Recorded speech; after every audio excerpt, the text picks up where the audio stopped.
Welcome, welcome to this webinar organized by the Islamic Renaissance Front, Malaysia.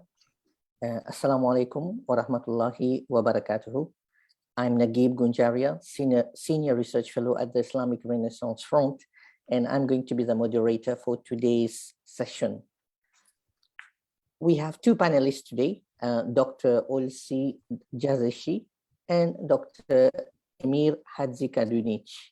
And our topic today is, was Russia's intervention in Ukraine the result of Western aggression, impact on the Muslim world from the Balkans to the Nusantara? Some background information about this topic.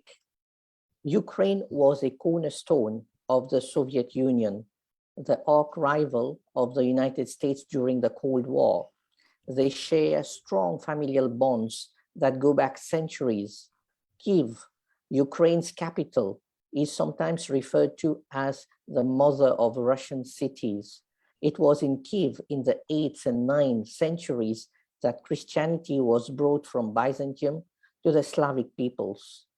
And it was Christianity that served as an anchor for Kievan Rus, the early Slavic state from which modern Russians, Ukrainians, and Belarussians draw their lineage. But Western scholars disagree somewhat on the motivations behind Russia's aggression in Ukraine. Some emphasize NATO's post-Cold War expansion, which Russia has viewed with increasing alarm. In 2004, NATO added 7 members, its 5th expansion and largest one to date, including the former Soviet Baltic republics Estonia, Latvia, and Lithuania. 4 years later, when NATO declared its intent to bring Ukraine and Georgia into the fold at some point in the future, Russia made clear a red line had been crossed. Other experts dispute that Russia's fear of NATO was its primary motive, countering that the NATO expansion question had largely dissolved after 2008, as Western governments lost interest and Russia increased its influence in Ukraine. Rather, they say, the biggest factor behind Russia's intervention was Putin's fear of losing power at home, particularly after historic anti-government protests erupted in Russia in late 2011. Putin claimed US actors were sowing this unrest and thereafter began casting the United States as an arch-enemy to rally his political base. It was by looking through this Cold War redux lens that he chose to intervene in Ukraine, they say. But we should not forget that the former US National Security Advisor, Zbigniew Brzezinski, in early 1994, described a healthy and stable Ukraine as a critical counterweight to Russia and the linchpin of what he advocated should be the new US grand strategy after the Cold War. It cannot be stressed strongly enough that without Ukraine, Russia ceases to be an empire. But with Ukraine suborned and then subordinated, Russia automatically becomes an empire, he wrote. With this background, this webinar that features experts in history and international relations will debate and discuss about this geopolitical issue and whether it would have any social or political ramifications to this side of the world in general and to the Muslim Ummah in particular. So this is how the program will run today. We are going to have as our first speaker, Dr. Olsi Jazexhi, and then we'll have the second speaker, Dr. Emir Hadzikadunic, and this will be followed by a question and answer session from the audience, and after that we are going to conclude. So if you have any questions during the webinar, please type your questions in the Q&A section at the bottom of your screen, Zoom screen, and with this I'm going to give an introduction about our first speaker, Dr. Olsi Jazexhi. Dr. Olsi Jazexhi is an Albanian-Canadian historian who teaches Russian history at the International Islamic University, Malaysia. He has previously taught history at University of Durrës and University of Elbasan in Albania. He's a social activist and an independent media critic who consistently challenges the mainstream media narratives in Albania and Kosovo. Dr. Jazexhi is a regular guest commentator for Top Channel, Clan, News 24, MCN News, and other major TV stations in Albania.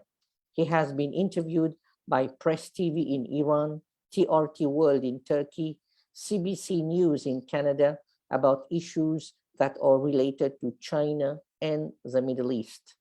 So with that, I would like to give the floor to Dr. Olsi Jazexhi, our first speaker for today. Assalamu alaikum to everyone, and thank you for hosting and inviting me to this interesting discussion. Today, of course, we're going to talk about the present conflict in Ukraine and Russian intervention. Now, before doing that, I'd like to share a presentation, but okay, here it is.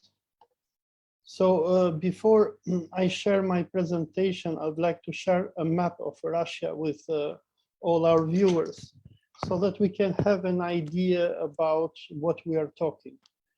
So as you can see, Russia is the largest country of our planet. It is 1/5 of the Earth, and is a country that describes itself as Evrazia, Eurasian country, a country that only a small part of it.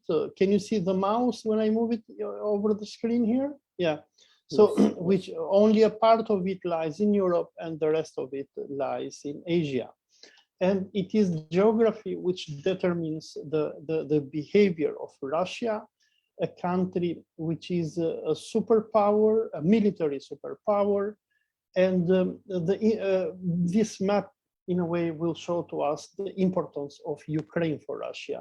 For people who know the history of Russia, they know how this country evolved into becoming a major world superpower, and is one of the countries that has colonized more Muslim lands than probably any other country in history.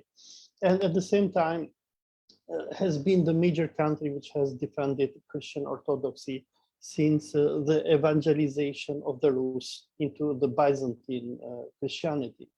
And Ukraine, which you can see where my mouse is here, which after the fall of the Soviet Union became an independent country, has been a piece of land for which Russians fought since, I would say, since the 16th century, 17th, and finally in the 18th century, they managed to conquer it, to remove the Ottomans from the coastal areas of Ukraine, where we have nowadays the war in cities like Mariupol and others. And the Russians managed, through their massive colonization of these areas, with Slavic Christians that they brought from Europe and from central areas of Russia, to turn the demography of this part of the world and to turn it into a Russian reality. But now let me go back to my PowerPoint presentation for which I was working until now. So I'll stop this one and I'm going to share my PowerPoint in order to give to our viewers a better look of what is really going on. So you can see the presentation, I hope. Nageeb, can you see it? Yes, we can see, Dr. Olsi. Please go ahead.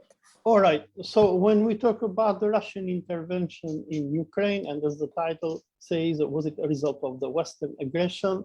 My simple answer is yes.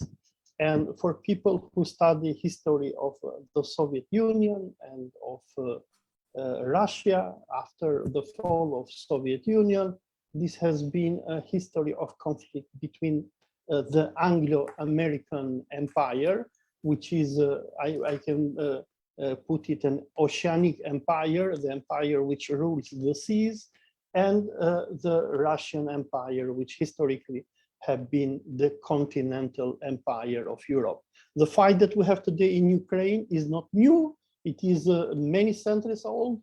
For people who study Russian and Ottoman history, we know that since the 18th century, when finally Catherine the Great managed to defeat the Ottomans and take from them the Khanate of Crimea, always will have the British and the French who will support the Turkish Muslims in order to keep Russians far from the sea.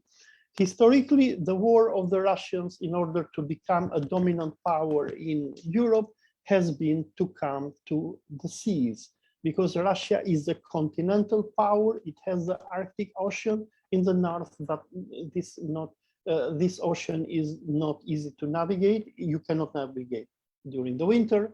So the war of Russia has been to expand itself into Pacific by taking from China the port of Vladivostok, and from Japan to take the Kuril Islands and others. And on the other hand, the other war of Russia was against the Ottomans and Poland in order to obtain and to create what we know nowadays as Ukraine. Now, the thing is that with the fall of the Soviet Union and the chaos that happened when the Soviet Union fell, we had the total chaos throughout Eastern Europe, mass destruction. We had civil wars and hot wars, from the conflict in ex-Yugoslavia, with the conflict between Serbia and Croatia and Slovenia and Bosnia and Kosovo. And of course, we had even conflicts in Caucasus and in Russia itself. In these conflicts, we always had the Anglo-Americans playing the game of divide and rule. And we know about the Chechen conflict, how CIA sponsored Muslim separatism without Russia, within Russia, and we know how the Russians managed to have a bloody comeback and to defeat the Chechens, and as we can see now, what is happening to pacify them and to turn them into loyal Muslims. Yes? Dr. Elsi, sorry. Yeah, the slides are not moving. Yeah, I know. I'm going to move it now. Okay. I'm going to move Okay. All right. So let's come to the 2022 Russian intervention in Ukraine. So for our viewers, this intervention started on I think 24th of February. The date should be wrong here, but it started since 22. After the republics of Donetsk and Luhansk, they declared their independence from Ukraine. I'm sorry, I just wrote the presentation, so you can see some mistakes in here. And these two republics, which have been fighting with the government of Kiev since 2014, they asked from Russia for help. Now, as I'm going to explain later on, we had two separatist republics, the Donetsk and Luhansk republics, which they simply wanted to be not part of Ukraine, especially since 2014, as a result of the attacks against Russians and Orthodox Christians within the Ukraine. And these Russophone people of Ukraine, they had enough. And in a way, Ukraine is a kind of Soviet Yugoslavia. Like in Yugoslavia, you had Slovens and Croats and Serbs and Albanians and Bosnians and Macedonians, who after the collapse of communism, everyone wanted to go his own way. Ukraine is almost the same kind of story. Now, before doing this, we have the Russian government since 2014 and 15 with the so-called Minsk agreements, where the Russian government demanded from Ukraine to implement a ceasefire with these two separatist republics, to withdraw the heavy weapons from the front line, to release prisoners of war, to do constitutional reform, whereby what the Russians were demanding from Ukraine is that Ukraine to become a kind of Canada, where you have Anglophone Canada, but you have a Francophone Quebec as well. So the Russians asked Ukraine to become a kind of Canada, and also to grant self-government to certain areas of Donbass and Luhansk. But what happened is that since 2014, the government of Kiev did not respond to the concerns of Russia. But on the other hand, we had what the Russians call a genocide against the Orthodox Christians, and in particular against the Russophones of Ukraine. They were prohibited from using their language. We had mass killings of Russians in Ukraine, like we had the massacre of Odessa. And moreover, Donetsk and Luhansk were under constant bombardment. So the situation was somehow similar with what we had in Kosovo or in Yugoslavia when Serbia was bombing its neighbors. On the other hand, Ukraine kept on provoking Russia. It demanded openly and changed the constitution, demanded to join NATO. And before the Russian intervention, a few days before, the Jewish Zionist president of Ukraine, for whom I'm going to speak a bit later on, he even declared that Ukraine was going to develop nuclear weapons. So this was beyond any red line for Russia, because Ukraine has already the capabilities. It is much more, way more developed than Turkey or Iran to develop nuclear weapons. It has the know-how, the technology, and the Russians went into a panic mode. And moreover, we had the Ukrainian army, which had amassed in the border of Donetsk and Luhansk, and they were shelling civilians. But now, for our viewers, we have to explain something, that the conflict in Ukraine, this hot conflict, didn't start today, but the breaking point was in 2014, when we had the so-called the Maidan Revolution, which was in a way a civil war between the Catholic and Uniat groups of Ukraine, led by the Jewish Zionist lobby, against the Orthodox Russophone people of Ukraine. So if I can go to this map, this shows about the first coup which occurred in 2004. But I just want to show this map for our viewers. And as you can see in the first one, the blue areas are the areas where the Russophones of Ukraine live. And in time of the Ottomans and Catherine the Great, this area where my mouse is moving was known as Novorussia. And the area where my mouse is moving now, where is Kiev, was known as Malorussia. The real or historical Ukraine for Russians has been this area here on my left, where we have the Poles, the Catholics, the Ruthenians, the Galicians, the Rusianin, different ethnic groups which were added later on to Ukraine. So if you can see the other map, which is down, the areas with rows, it shows where we have this other group of people. Now, to make it much simpler for our viewers, the conflict in Ukraine is like somehow like in Yugoslavia, where you had the Catholic Croats who were fighting against the Orthodox Serbs, and you had the Muslim Bosnians in between. So if I can go back to this other slide, here is the infamous US Assistant Secretary of State for European Affairs, Victoria Nuland, who is also a government minister for the Biden administration, who together with Ambassador Geoffrey Piat, they orchestrated and openly supported a coup d'etat in Ukraine in December 2013 until February 2014, when they amassed a group of rebels, and they attacked the government of President Yanukovych, who was the democratically elected president of Ukraine, but they forced him to flee. The reason for the rebellion that the Americans caused in this time was because Yanukovych did not want to sign a political association and free trade agreement with the European Union. Instead, by, of course, representing the Russophones of Ukraine, he wanted to have closer relations with Russia and the Eurasian Economic Union. And in the time, as we have the videos on internet, but for our Islamic viewers, I cannot show them, it was the Americans with Victoria Nuland who went to Kiev, and they spent millions of dollars to incite a rebellion against the democratically government of Yanukovych. And it was the Americans who in a way destroyed all peaceful European attempts to, in a way, westernize Ukraine. And she even said a very nasty term that I cannot even mention here, but where she in a way was insulting Europe. And she said, we have to do a coup and to remove forcefully Yanukovych from power. Victoria and Jeffrey Pat, they installed in power these people that you can see here, Klitschko and other neo-Nazis, which you can go into detail if you see the videos.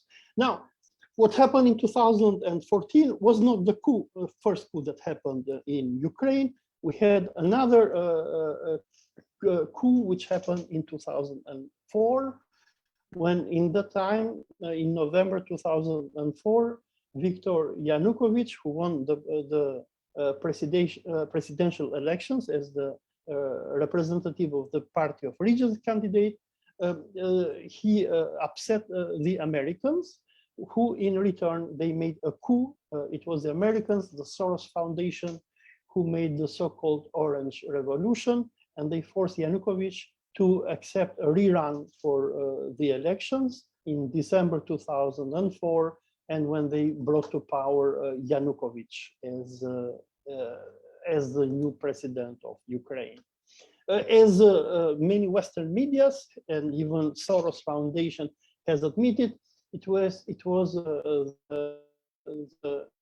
democratic, the National Democratic Institute, the Republican Institute, the United States Department of State, USAID, and Soros, who spent at least $14 million to create troubles and a coup in 2004 against the pro-Russian government of Yanukovych, and to bring in power Yushchenko and other extremist groups. The coup of 2014, as it was even depicted in many Western medias, was blessed by many extremist American politicians, like you have John McCain, who went to Ukraine and supported anti-Semitic and neo-Nazi politicians who were openly propagating for the defense of the role of Ukraine during the Second World War, the internal conflict that many fascist groups had with the Jews, and they were openly supporting them only to get rid of the Russians. And here you have the picture of John McCain with Arseny Yatsenuk.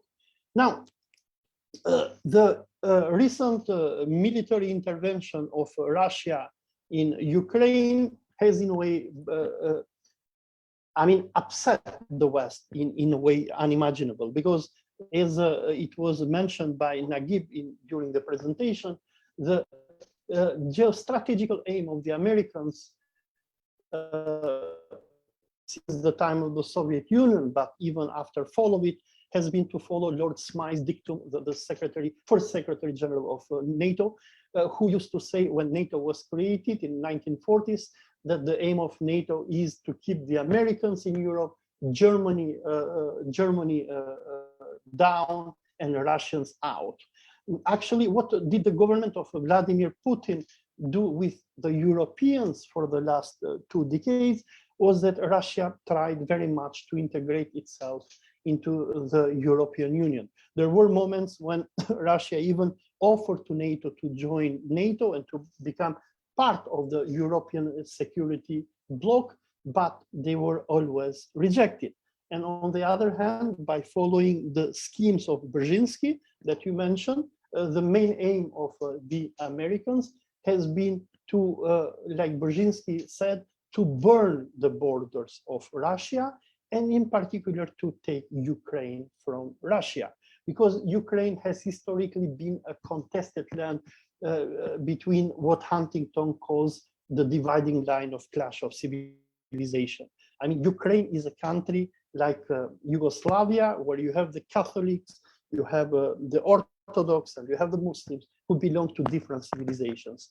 I mean, Russians have historically fought with the Poles and Lithuanians. They have defeated them historically. and especially after the Second World War, they prevailed, and this is how Ukraine was created. But the Americans were very smart to incite these internal conflicts and in a way to take away Ukraine from the Russians. So the intervention of 2022 by Putin in Ukraine was in a way a response to what happened to Ukraine in 2004 and 2014. Russians, they got tired of American coups against and discrimination against the Russophones, and Putin went for the final solution, which is number one, to annex the Russophone parts of Ukraine, or if not, to probably even divide Ukraine. Now, this slide that I'm showing here, it shows what was really happening in Ukraine, something that forced the Russians to intervene. Apart from the threat by Ukrainians to join NATO and to develop the nuclear bomb, what Russians discovered, and there was a big fight at the United Nations Security Council last week, but we know what is happening now with Russia, total censorship, and nobody cared about it. But the Russian military, they discovered that in Ukraine, the US Army had more than 8 military biological labs where they were experimenting from COVID-19 to anthrax, and these viruses were, according to the Russians, were put into birds in order to spread it in the Russian areas. Now, because we have to talk even about the impact of this conflict in the Balkans, in Europe, and even here in Southeast Asia. As we all know, the conflict in Ukraine is causing major disruptions of oil supplies and energy supplies to Europe. We're having protests. This protest is in Albania. We have mass protests in Italy, in Germany, in Greece, in Bulgaria, but much of it is not being shown in the press because we have a total censorship. But because of the total embargo that the West has put to the Russians, because NATO doesn't dare, and America, they don't dare to go to a nuclear war with Russia over Ukraine, we're having poverty developing very, very fast throughout the Western Europe. Here we have Albanians who are protesting. We have people who are protesting in Italy, in France. We are having riots in Corsica because what happened overnight is that the price of gas has gone up. The price of wheat is going up because, after all, Russia is a major energy resource for and food resource for us, the Europeans. Now, this map, in a way, is to show to our viewers the areas which are dominated by the Russophones, more or less, and the Uniats and Catholics in Ukraine. So this area that you see here in red, this was part of the Islamic Khanate of the Tatars of Crimea until the 18th century, which was a vassal state of the Ottoman Empire, which Catherine the Great and Russians, they managed to invade and defeat. And with the Treaty of Küçük-Kaynarca, they took this southern part of Ukraine, and they made it what I explained before as Novorussia. Now, when we have elections in Ukraine, the Party of Regions, which was the party of Yanukovych, gets most of the votes from this area. And in this very moment that we're speaking, the Russian army has almost occupied all this area, with the exception of Odessa. What is the aim of the Russians? As I explained before, as you can see down here, we have the Black Sea.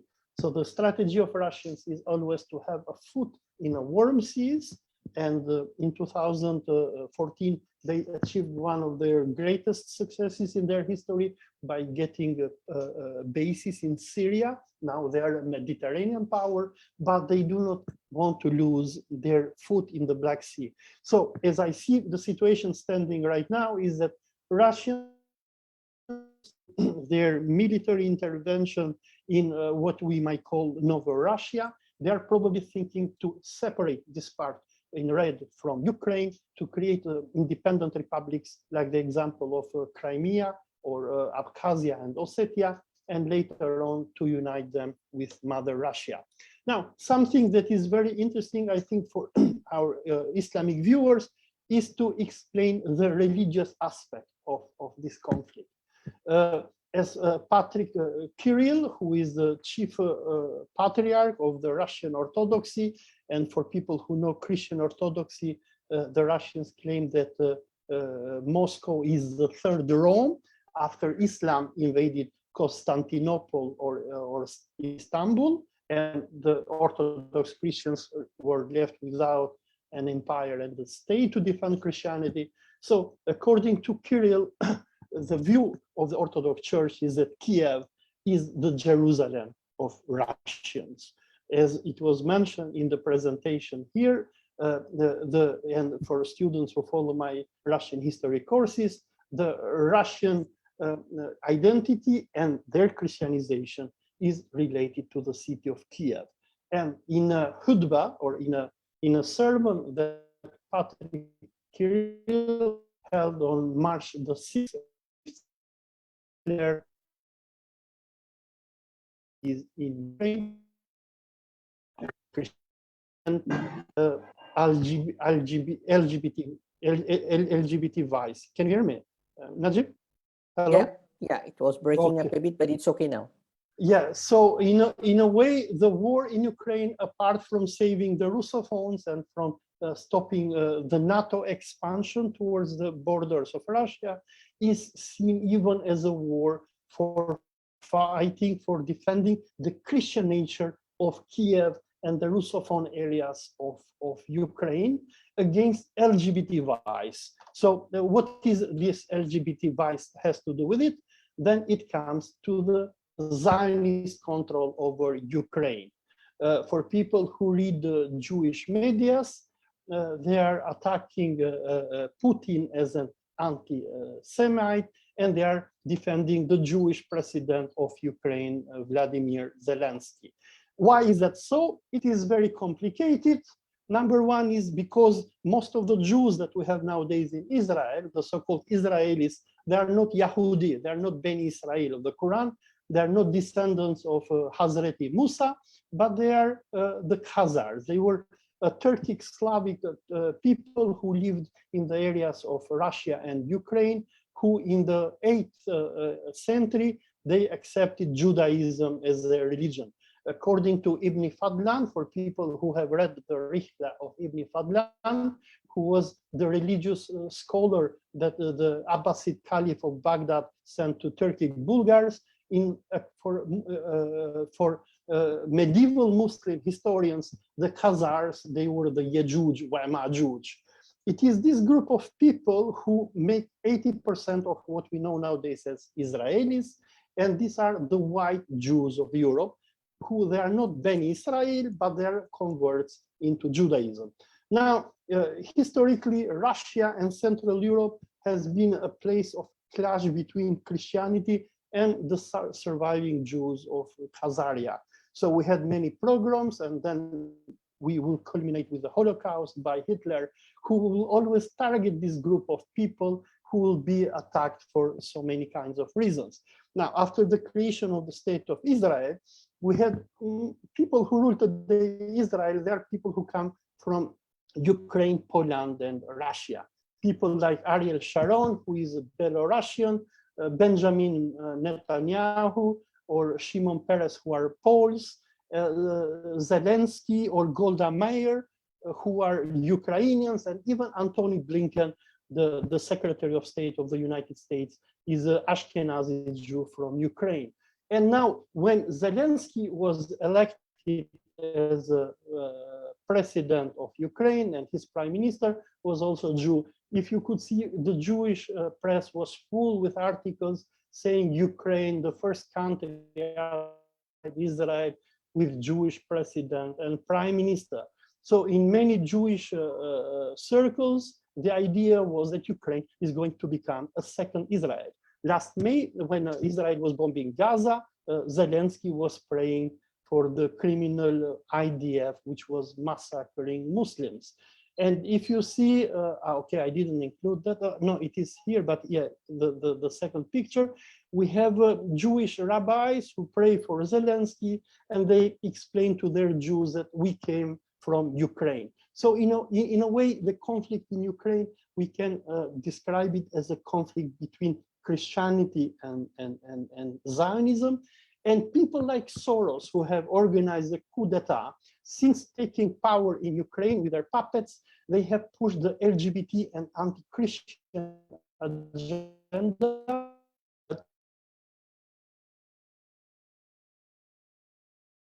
Christianity is not something that you have to appreciate. And moreover, we had open attacks against Russian Orthodox churches. So in a way, and then when we see the declarations from the Russian Orthodox Church, and if we see even the Serbian Orthodox priests in Balkans, they see this as a kind of a comeback of Christianity and revenge against the Ashkenazi Zionists who have taken over their country. So this is a map of where the Russian army located at the present.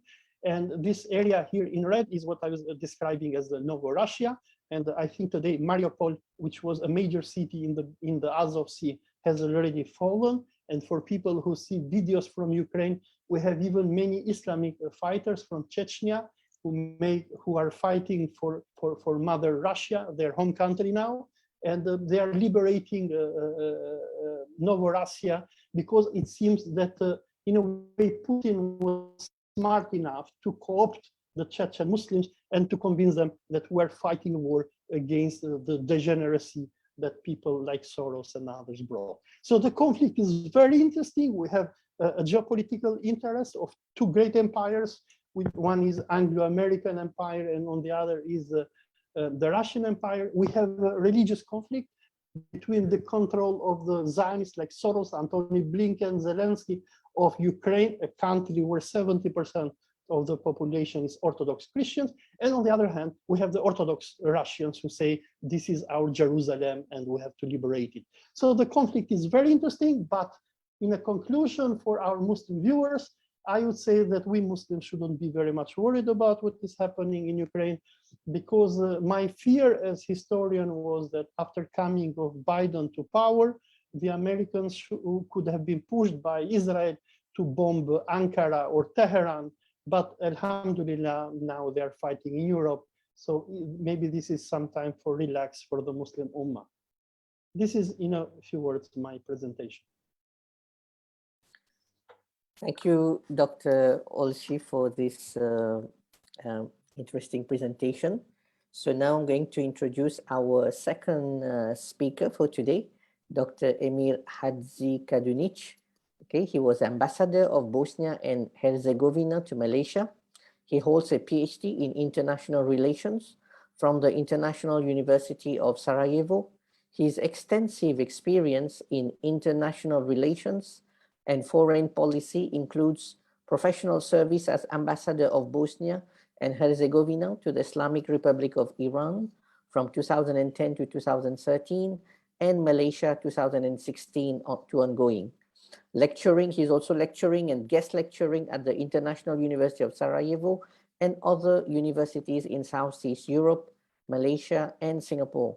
He has written for academic journals and media outlets, authored 2 books, and co-authored other publications. Throughout his professional career, he has also conducted consultancy work for EU, UNDP, OSCE, and USAID during their peace-building missions in Bosnia and Herzegovina. He is currently a distinguished fellow at Faculty of Administrative Science and Policy Studies, Universiti Teknologi Malaysia, adjunct lecturer of international relations at the University of Sarajevo School of Science and Technology in Bosnia-Herzegovina, and visiting fellow at Istanbul Tikaret University in Turkey. So now I would like to invite Dr. Emir for his presentation. Thank you very much. Just to confirm, you hear me well? Yes, Dr. Emir, we can hear you very clear. Okay, thank you very much for this opportunity. My salams and greetings to everyone. Well, first of all, I would like to highlight that my reflection to this webinar question will be within the School of International Relations and two competing theories. So on that note, I have to respectfully disagree with the question of this debate, especially with the word aggression. To me, this is a bit biased. It is neither fair nor objective, because it already implies that the West, or better say NATO, was an aggressor, that the West forced Central and Eastern European countries by tanks to join either EU or NATO. The simple fact is and remains that NATO's eastward expansion was an expression of the popular will by all those nations. They have chosen themselves to be part of liberal, institutional, and rules-based order in Europe. But I understand the logic of this question. That logic would have been better reflected with the following inquiry. Was Russian invasion of Ukraine the result of NATO's expansion eastward? That would be more fair, more objective, would be factually right, and certainly not biased. Okay, semantic aside, I think that within international relations real, we cannot deal with this topic systematically enough. We cannot deal with this topic consistently enough without a theory, without relevant theoretical framework, without related theoretical assumptions. At the very heart of Russia's intervention in Ukraine, or better say invasion, which is the first part of your first question, is the notion of security. So the security is the key notion. At the very heart of NATO's expansion eastward, which is the second part of your first question, is the notion of collective security. So these two notions, security and collective security, they belong to competing theories of international relations. So to answer this webinar question logically, methodologically, systematically, objectively, was Russian intervention in Ukraine the result of NATO expansion? We need to consult relevant theories. Then it would be easier, of course, to answer the second part of your question as well. What is the impact on the Muslim world? In this part, I will actually mainly focus on Bosnia and the wider Balkan region. Let me now address two competing frameworks that will help us understand objectively and systematically and methodologically the very essence of Russian invasion of Ukraine. So the first approach, the first theoretical approach that I will use today is about realism, realist logic, and realist assumptions in the field of international relations. At the very heart of Russia's invasion of Ukraine, as I said, is the notion of security. Russian security in the light of NATO's expansion eastward. So from a realist point of view, which is also a Russian point of view, NATO was on offensive. Hence, Russia had no other choice but to be on defensive. This is a simple logic of realism. This logic can be a little bit more complicated if we bring in the notion of security dilemma. So supposedly defensive moves, supposedly from NATO's perspective, in Central and Eastern Europe are perceived by Russia as offensive.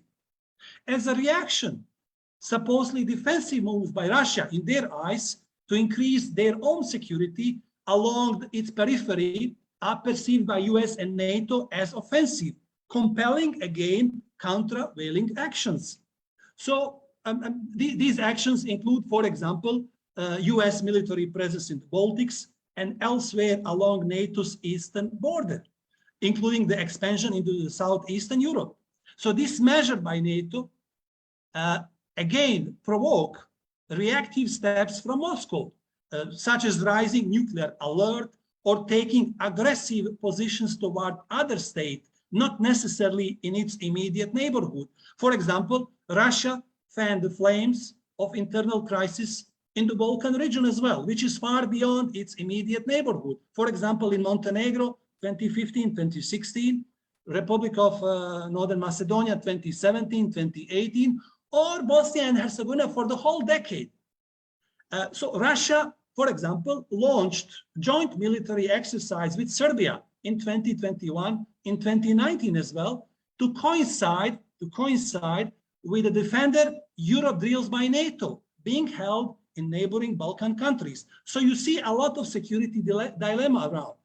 So as you can see from this realist point of view, security dilemma and security in general explains behavior of key actors quite rationally, quite systematically, and quite logically.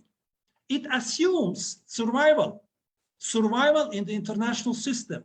It does not assume prosperity. It does not assume integration. It does not assume interdependence, and it does not assume collective security. In extreme version of this notion of security, you have the might is right. You have the strong states do what they like, and the weak ones, they suffer what they must. So this is the extreme version of realism, which is again an alternative to liberal notions, alternative to rules-based order, alternative to institutional frameworks, and eventually alternative to collective defense or collective security. So let me now bring neo-realist school of thought, which is, we are still within realism. According to neo-realist scholars, NATO has expanded eastward to threaten Russia in the European subsystem. There is international system, Europe is one subsystem according to structural realist, right? So Russia, according to neo-realist logic, has the right to defend itself, has a right to invade a neighboring country for security considerations. Russia has a right to intervene in Ukraine to prevent Ukraine from joining NATO. This is all structural realist logic. In this framework, this is very important. Security concerns of Russia are recognized well, but those security considerations of Ukraine are not recognized at all. According to the structural realism, Ukraine as a sovereign country is not free. I highlight, is not free to pursue its own policy. Ukraine as a sovereign country has no right, I underline, has no right to choose its ally. This is all according to structural realism. Kyiv has to consult its elder brother and more powerful neighboring brother, that is Russia.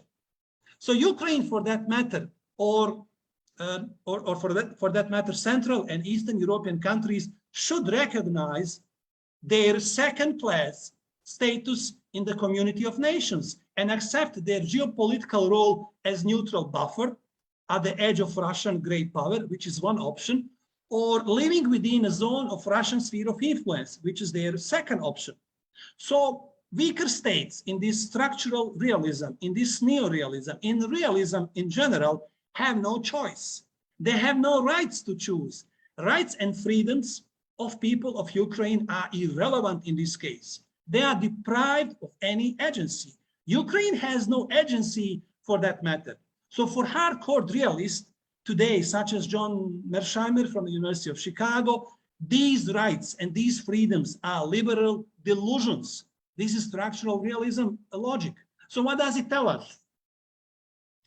It tells us that the structural realists who explain the situation in Ukraine from a position of great power politics, they often ignore voices from Ukraine. They often ignore voices from the region, treating these states as object rather than the subject in history. They are treating these states rather as object rather than subject in the international system.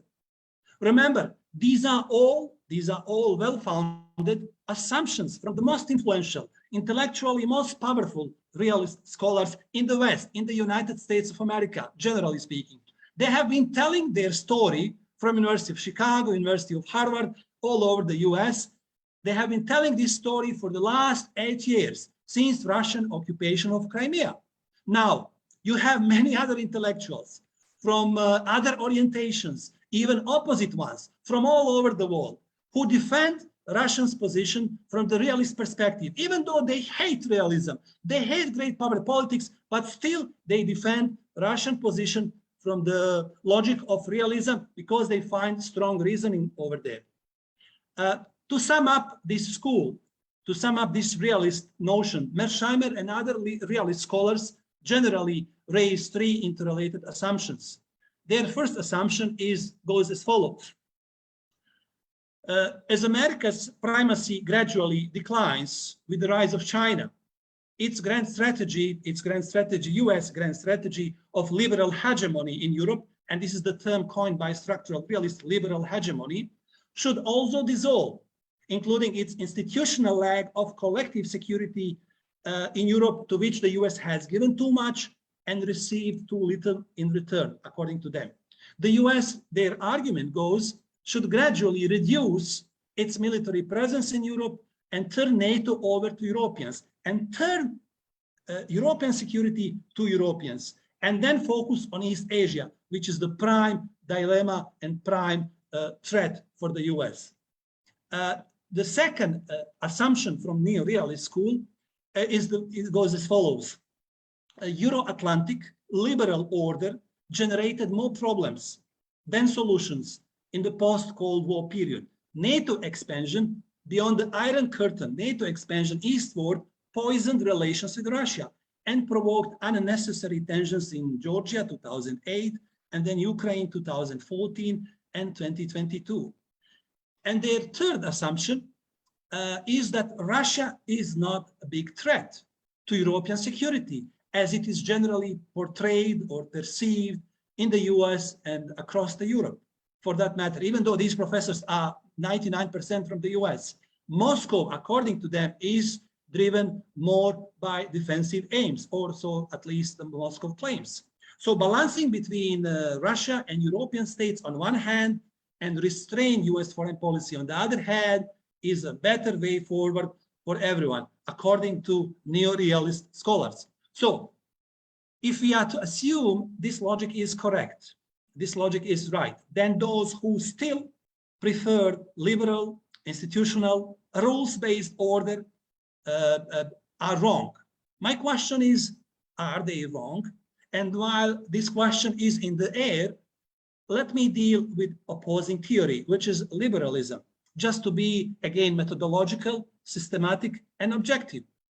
At the very heart of NATO's expansion, as I said, eastward, is the principle of collective security. At the very heart of NATO's founding treaty is the principle of collective defense, collective security. So it remains a unique and enduring principle that binds its members together, committing them to protect each other and setting a spirit of solidarity within the alliance, within all member states that are part of NATO. So according to this liberalism, any European state is free to choose, I highlight, whether or not it will join alliance. According to liberal perspective, Ukraine as a sovereign state has a right to choose its ally. It has freedom to join NATO if its government and its people in majority wish to do so. Remember, realism does not allow those rights and those freedom. These are delusions for them. That is why these two theories are opposite to each other. So NATO members also decide whether or not any applicant country is eligible for the membership based on the rules of the club. Sometimes NATO's final decision could also be based on political or security considerations. And Ukraine is the best case. My country, Bosnia and Herzegovina, is another. So this is not one-sided, it is always a two-sided process. Second, NATO is a rules-based organization. All member states share certain values. They are all liberal democracies. They have free and fair elections. They all respect rule of law. Yes, there are some democratic deficiencies within very few NATO members, such as Hungary or Poland, but still, authoritarian, undemocratic, illiberal state could not join NATO. They could not apply for membership because they do not satisfy, they do not fulfill basic criteria. So liberalism as a theory in IR has three major schools that encourage peace, that encourage cooperation among states. Let me share two of these schools just briefly because they reflect this question of webinar. So the first school of thought is democratic peace theory, which in short means well-established democracies do not fight other well-established democracies. In other words, democracies tend to see each other as legitimate and as unthreatening, and therefore have higher capacity for cooperation with each other than they do have with other non-democracies. Statistical analysis provides some support, some say strong support, for democratic peace theory. Peace in Europe, at least among states that share democratic values since 1945, is a good example. And second school of thought is liberal institutionalism. So states willingly come together and establish international organizations, establish regional organizations. States willingly establish common institutions with a set of common rules that states agree to obey. Common rules help create a common order. The EU and NATO is again the best example of liberal institutionalism, examples of states coming together to integrate their economies, to create a collective security, to protect themselves collectively. Some may still ask why the EU and why the NATO could not make a compromise with Russia and accept Russian request that Ukraine stay out of NATO or stay out of the EU. Well, the answer to this question lies in the very essence of liberalism, in the very essence of this theoretical notion. The EU and NATO as liberal notions cannot compromise the autonomy of an aspiring member, such as Ukraine, especially in a deal with a revisionist great power. This would undermine their liberal order. This would undermine the order that they want to defend. In a liberal story, NATO expansion eastward was never perceived as an aggressive act from their point of view.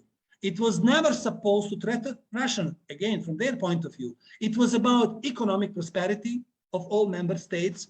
It was about their collective security. It was about their collective defense of all those member states that are part of this structure and who share the same domestic order, liberal democracy and rule of law and common institutions. For liberals, this is not just semantics. For states beyond the Iron Curtain, the West has been desired political direction associated with those elements, with prosperity, with democracy, despite many limitations of the liberal democracies worldwide. So having authoritarian Russia as an alternative ideological option, many East Europeans looked forward to membership to the EU, look forward to membership to NATO as a means to secure their freedom, to secure their liberties, and eventually to secure their sovereignty. So the EU and NATO could not have expanded into Eastern Europe had the Eastern European states not wanted it, had they not actively pursued that vision. One can still question, why is European and Euro-Atlantic integration so attractive? So to answer this question, let me share some other benefits from historical perspective. First, mechanism of collective security, this liberal notion, has provided many system-wide benefits in Western Europe during the Cold War. For example, American military presence in Europe has made peace between long-term enemies, France and Germany, who fought 3 bloody wars throughout their recent history with the lasting and far-reaching consequences. Western Europe has enjoyed uninterrupted peace, uninterrupted prosperity, and uninterrupted economic integration since 1945. Without American military presence in Western Europe, in Germany in particular, without its security guarantees, the creation of the European Union would have not been possible. This is all liberal notions. At the same time, the countries of Central and Eastern Europe were under direct or indirect Soviet control. States like Hungary, states like Czechoslovakia, like Poland, although nominally independent, were not free to pursue their own policy, either domestic or foreign. Remember what happened to Hungary in 1956? What happened to Czechoslovakia in 1968? These countries were invaded by the Soviet Union when they tried to divert from Moscow prescribed course, from Moscow prescribed authoritarian course. This was their historical experience under authoritarian, under communist, under illiberal great power. On the contrary, no liberal European state in the post-World War II era has ever felt any military threat from the US. Hence, the right question is not why NATO expanded, but why Central and Eastern European countries continued to fear Russia, not the US. So NATO enlargement has also been a net positive. On security ground, in the post-Cold War period, the US benevolent leadership stood shoulder to shoulder with Germans seeking freedom and reunification in the 1990s.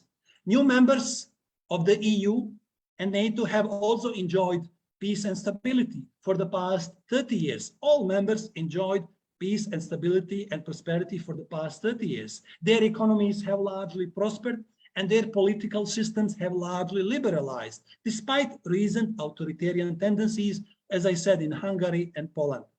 For liberal school, it is not surprising that Russian foreign policy attracted limited support from the former Soviet republics and other Eastern and Central European states. Most of those states continue to fear Russia.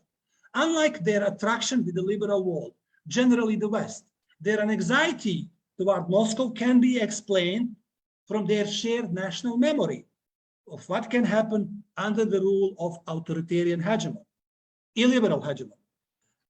Let us put other Central and Eastern European states on the side, and let us focus now on Ukraine for a while. Again, it is not surprising that Russia attracted limited support in many Russian-speaking areas in Ukraine. I highlight Russian-speaking areas in Ukraine. EU membership was always more popular there than joining Russia's Euro-Asian Economic Union. That's the fact. You can check the census. As we speak now, the more Russian-speaking cities of Kharkiv and Mariupol in Ukraine, they bravely resist Russian onslaught. Citizens of Kherson, again, majority-speaking Russian city, they have not welcomed Russian troops. They went to the street of their occupied city to wave Ukrainian flags in front of Russian tanks. Remember, at the very heart of liberalism is the notion of freedom. It is the notion of people's agency that is being denied in Ukraine. Okay, now I will move to the second part of your webinar question. What is the impact on the Muslim world? I will actually focus on Bosnia in particular. And again, I will deal from, to be again more objective, more systematic and more methodological, I will deal within two opposing theories. So I raise two following questions. What happens within Bosnia when liberal approach prevails, when EU and NATO have unquestioned authority, and what happened within Bosnia or the wider Balkan region when realist approach prevails, when European geopolitics is back, when Russia makes geopolitical U-turn, including Balkan. So what happened with those small and vulnerable countries, including Bosnia and other countries in the Balkan region that have Muslim majority or minority? So first I will deal with a liberal approach. So NATO and EU, again, two liberal kind of, that reflect liberal notions, they have been a net positive when it comes to security in the Balkans in general, and Bosnia and Herzegovina in particular after 1995. I highlight this now, after 1995. Yes, before that, that year they were quite inactive and they could not prevent genocide that happened in Srebrenica in Bosnia in July 1995. Second, American-led liberal order eventually successfully brokered the Dayton Peace Agreement. It was them, not anybody else, in 1995. Its leadership has also managed to finally contain the outbreak of nationalism and violence in the region in the late 1990s. it prevented actually another genocide in Kosovo, as they learned their lesson in Bosnia from genocide in Srebrenica by direct military intervention in 1999. And they saved many Muslim lives. Many Albanians' lives have been saved in Kosovo as a result of US intervention based on those liberal notions. So throughout this initial post-Dayton phase, in Bosnia in particular, NATO and EU, they have offered system-wide benefits, and they have patiently put in place new structures and new policies so that a war-torn country can move forward in the peace process. NATO and EU largely followed the dictates of liberal notions to strengthen the rule of law, strengthen democracy, and strengthen institutions. So NATO-led missions in Bosnia, there are two paths, civilian mission and military missions. So these two military missions, IFOR, implementation force, and SFOR, stabilization force, they have deterred threats to peace and security in Bosnia from 1995 to 2004, when they were closed. They have secured refugees to return. They have trained and restructured armed forces of Bosnia. They have helped civilian authorities and international agencies toward a common goal. For example, key indicators of the success of the IFOR mission from 1995 to 1997 were the first post-war election in Bosnia and the safe return of 200,000 displaced people and refugees.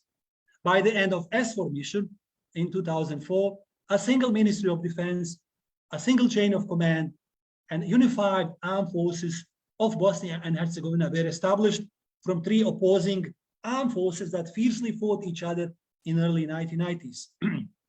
Next, the EU offered membership perspective to countries of the Southeastern Europe, including Bosnia, Albania, Kosovo as well, as an added value to these military missions. The EU roadmap highlighted generally the process of change that included adaptation to various EU standards, again in areas of democracy, rule of law, internal market, freedom of movements of goods, capital, and all that.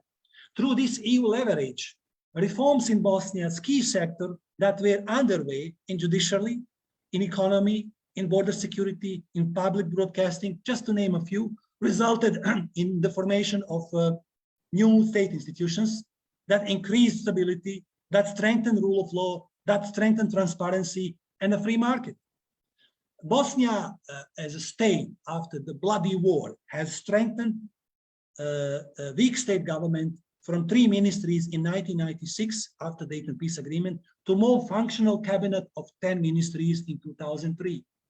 So it is not a coincidence that this golden phase of the post-war recovery of Bosnia and many other Muslim minority and majority countries have overlapped with historic expansion of EU and NATO eastward toward Central and Eastern Europe from late 1990s to 2004.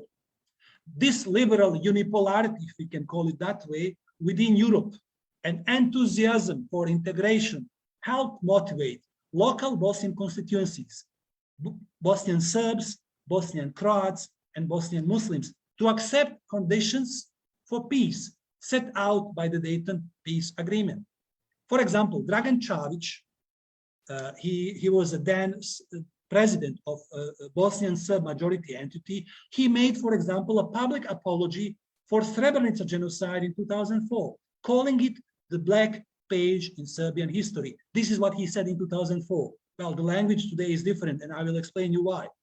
By 2004, half of Bosnia's 500,000 destroyed homes were rebuilt, and some 200,000 disputed properties were effectively given back to people who had been forced to flee their homes during the wartime. It is a stunning achievement in the light of lawless conditions that prevailed when this process began in 1996. So all these achievements in Bosnia were so remarkable that different commentators, including your author today, celebrate a successful Bosnian passage from the phase of Dayton to the phase of Brussels. Institutes like Brookings from the US also regarded lessons in Bosnia to emulate and apply in other war-torn countries. All these reforms in Bosnia happened within a liberal framework, within a liberal, rules-based and institutional Euro-Atlantic order in Europe. All these happened when NATO and EU were strong players in Bosnia, when they had unquestioned authority and when they had support from within. But then guess what happened when realist framework took over, when Russia penetrates the Balkans and Bosnia, which is far beyond their immediate neighborhood, which does not reflect their security concerns. What happens when with Russia's U-turn in European geopolitics? So generally speaking, Kremlin is not hiding its interest to replace an existing liberal order, primarily the one extended beyond the Iron Curtain, with favorable and less democratic European regimes that fit Russia's image, including the Balkans. Russia is not hiding its interest to replace an existing liberal order in Europe with some unknown and certainly more anarchic multipolar structure with sphere of influence. So who is affected? Only young democracies and vulnerable countries scattered around the European periphery. They have become more divided and eventually more anarchic. Bosnia and Herzegovina, for example, has been in a peaceful deadlock for the last 10 years, thanks to Russian proxies in Bosnia. It went largely unnoticed that Bosnian Serb leader today has held at least 10 official consultations with Vladimir Putin in last several years. Last meeting happened just weeks before Russia invaded Ukraine. And guess what happened along the way of those meetings? Russian proxy in Bosnia threatened to reverse key reforms, democratic reforms undertaken in the immediate post-Dayton phase. Russian proxy in Bosnia threatened to withdraw, for example, Serb soldiers out of the country's unified military. It vowed to demolish mutually agreed and legally binding dynamics for achieving collective peace, collective security. Like leaderships in Donbass and South Ossetia, Russian proxy in Bosnia also expressed secessionist tendencies. Addressing RS National Assembly in 2020, 2 years ago, Milorad Dodik, Bosnian Serb leader, he provokingly declared, I quote him, "Goodbye Bosnia, welcome RS exit." So what was going on when Ukraine crisis was about to erupt? Well, pro-Russian elements have doubled down on efforts to tear apart the post-war constitutional order of the country's two constituent entities, the Federation of Bosnia and Republika Srpska. In December 2021, just a few months ago, lawmakers loyal to Dodik, they advanced their secessionist bid and voted in favor of starting a procedure for Republika Srpska to withdraw from central government, from common defense, from common judiciary, from common intelligence, just to name a few. They have also decided that within 6 months, and this is the period of now, we are living those 6 months in Bosnia, and we are so worried about these 6 months. The government in Banja Luka must recreate its own legislation governing such institutions. To show they mean business, Republika Srpska paraded paramilitary forces on January 9 this year in a nationalist celebration declared illegal by the Bosnian Constitutional Court. Among participants were the Night Wolves, a black uniform group of Russian nationalist pro-Kremlin bikers.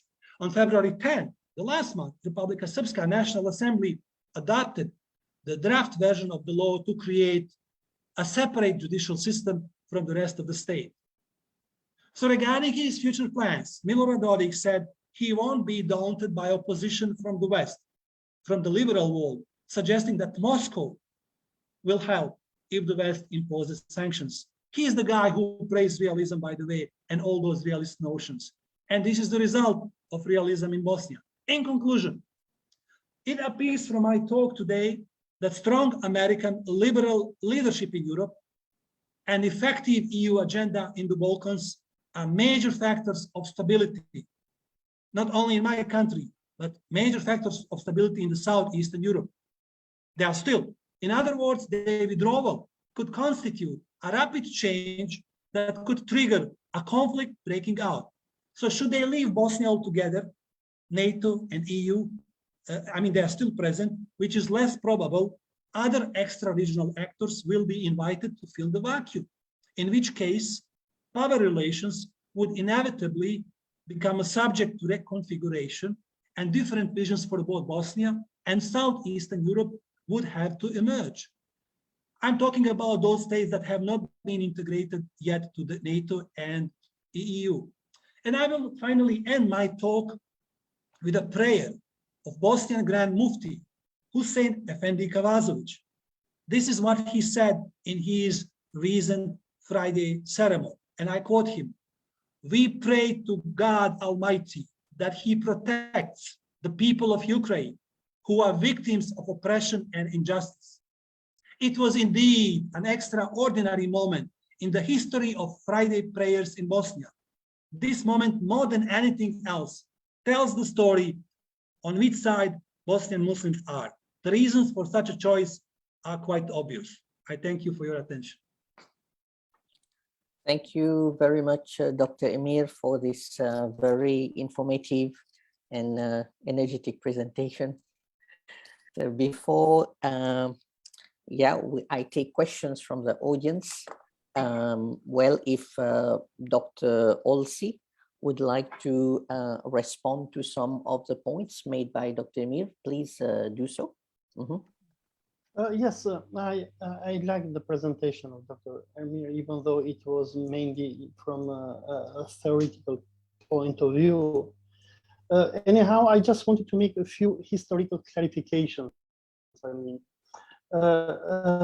many countries in Europe, they didn't join NATO out of their own will, but many were coerced to join it. I will give some examples. Albania, for example, joined NATO, but we had no referendum. In 2018, Macedonia, which was forced to even change its name into Northern Macedonia, was asked to make a referendum if people wanted to join NATO, and only 36% of the people voted, which means that the overwhelming majority of Macedonians, they refused to join NATO. And I mean, there are many countries in Europe who historically have seen NATO as an aggressive power, a power that we have to specify doesn't serve to the members of NATO, but serves only to the Anglo-American interests and domination in Europe.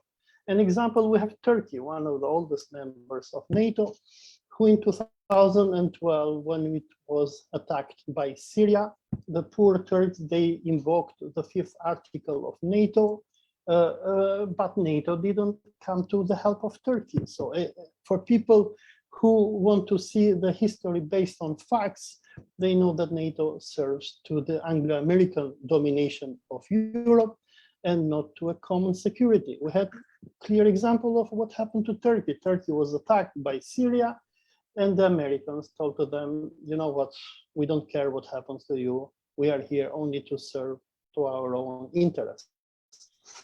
Now, regarding the Russian intervention in Ukraine, I think that it is not very much different from what NATO did to Kosovo under the breaking of the international law that the Americans invented after the fall of the Soviet Union, the so-called R2P, or right to protect. They intervened against the international law, even though I'm an Albanian, and of course, I'm happy that NATO, in a way, protected my own people. But from a legal point of view, NATO broke the international law. So Russia, with its intervention in Ukraine, is following the NATO standard when they bombed Libya, and they sent Libya to the Stone Age in 2011 by butchering the people of Sirte under the excuse that they wanted to defend the people of Benghazi, and they killed even the leader of Libya. So I mean, what Ukraine is doing in Donbass, after all, is in a way it is following in the footsteps of what the Americans have done in order to make sure that Israel will survive and will become the dominant power over Islam, and will humiliate the Palestinians in the long term in the Middle East. And then when it was mentioned that under the NATO and EU umbrella, we have democracies. Well, for me who come from Balkans, I don't see any democracy. We saw how the Americans made the coup d'etat in Pristina, Kosovo in 2020. They ousted from power Prime Minister Albin Kurti when he refused to sign Trump's normalization agreement with Serbia, where, among others, the Americans openly dictated to the government of Kosovo to be the first traitor Muslim country to open a Muslim embassy in Jerusalem. In few words, to give Masjid al-Aqsa to the Zionist invaders. So, I mean, when we speak about NATO bringing democracy, I think this is a myth. We see what the Americans are doing now in Albania, in Macedonia, in Bosnia. They are organizing coups for people who follow what happens in Albania. We have massive voter fraud, and we have the Soros Foundation, which decides, and the US Embassy, and these are open things. I mean, it is such a shameful for what the Americans are doing to democracy, at least in Eastern Europe and in countries in the Balkans, where if you want to be a politician, you have to be in good terms with the US ambassador, because unless she likes you, she can declare you a person non grata. At this very moment, we have Salih Berisha, the head of the opposition party in Albania, who has been declared non grata, and the Americans come and dictate and tell to him, you should not run for elections. Can we imagine the US Embassy to do the same thing in other countries outside of the Balkans? It is unimaginable what they are doing. And now something that was raised, that was presented before was, what is the thing that is pushing people of Eastern Europe to want to join the EU integration? I think there are two separate things, the EU integration from the NATO integration. By the way, I'm a student of the European University Institute, which is in a way the official university of the European Union. And for people who know how the EU functions, they say, they have a saying that the greatest enemy of the EU is the Americans, but we cannot do anything against them. Now, why countries like Albania, Serbia, Bosnia, Macedonia, Kosovo, even Ukraine want to join NATO? Simple, because of money. I mean, the reason why I'm teaching in Kuala Lumpur and I'm not in Tirana is because our economies have been destroyed in Eastern Europe. After 1990s, the Americans made with us what they made with Ukraine, the so-called shock therapy, massive privatization, closure of factories, destruction of economy. There are many works, even PhD theses. We show, for example, what the Americans did after their intervention in Kosovo. Kosovo had so many factories, and it was a developed socialist country. And one of the things that Americans did after intervening and invading Kosovo, because Kosovo is not an independent state, by the way, they destroyed the socialist economy. Kosovars were producing everything from car tires to shoes and what have you. And after their intervention, they did what they did even in Ukraine, the so-called shock therapy. We have to destroy the economies of these people, and then these people will run away. Since the American capture of Eastern Europe, we have been depopulated. Nowadays, the population of Albania was to be around 3.5 million. In Albania, we have only 1.5 million, around 2 million have left.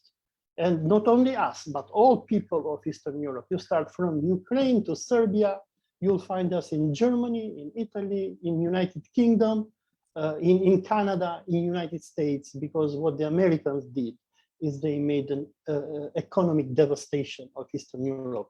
This is not that I want to defend the Russians here, but this is the reality.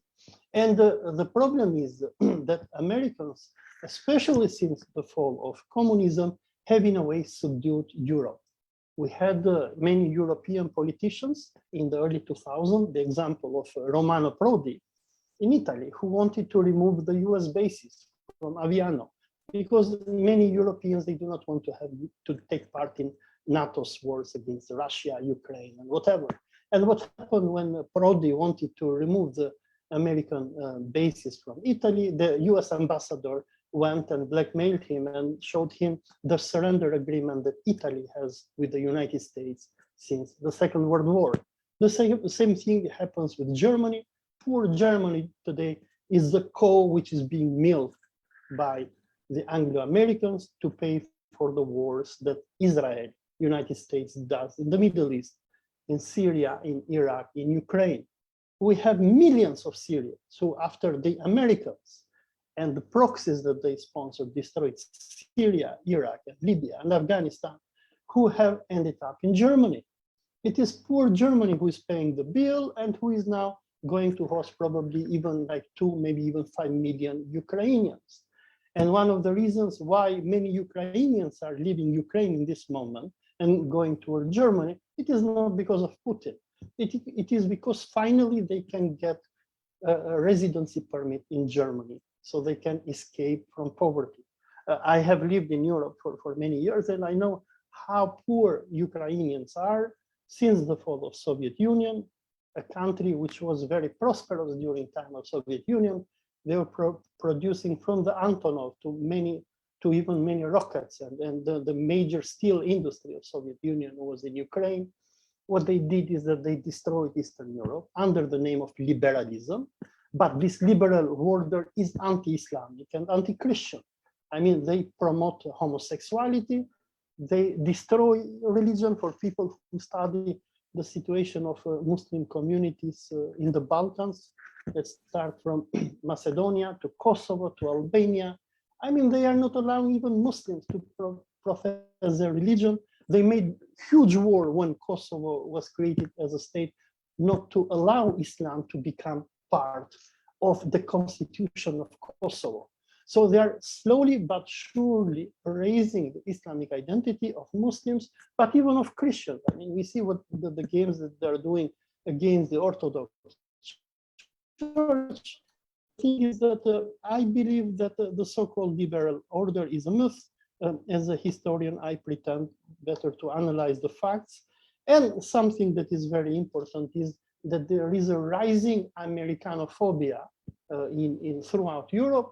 But the problem is, like we can see, for example, you cannot post anything against the sanctions against Russia on Facebook because your Facebook will be closed. We're having Russian media like Sputnik, like Russia Today, removed out from the air.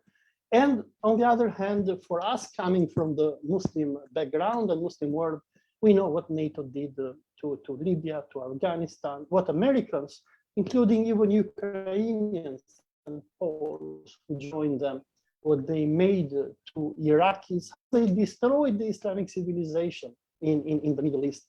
And nowadays, when Americans, tell us that we're fighting for democracy in Ukraine, come on.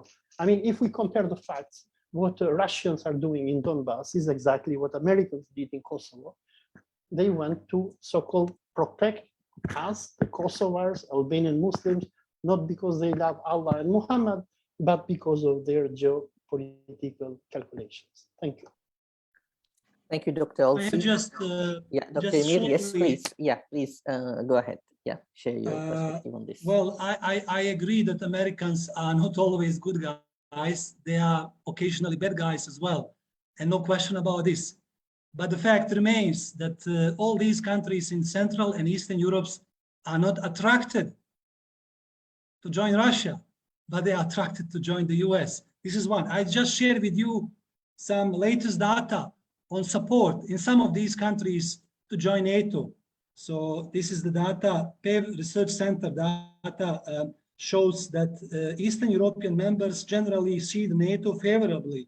53% of Czechs have positive opinion about NATO. 77% of Lithuanians see NATO as a positive role. NATO's most enthusiastic supporters are people in Poland, 88%. 88% support the alliance.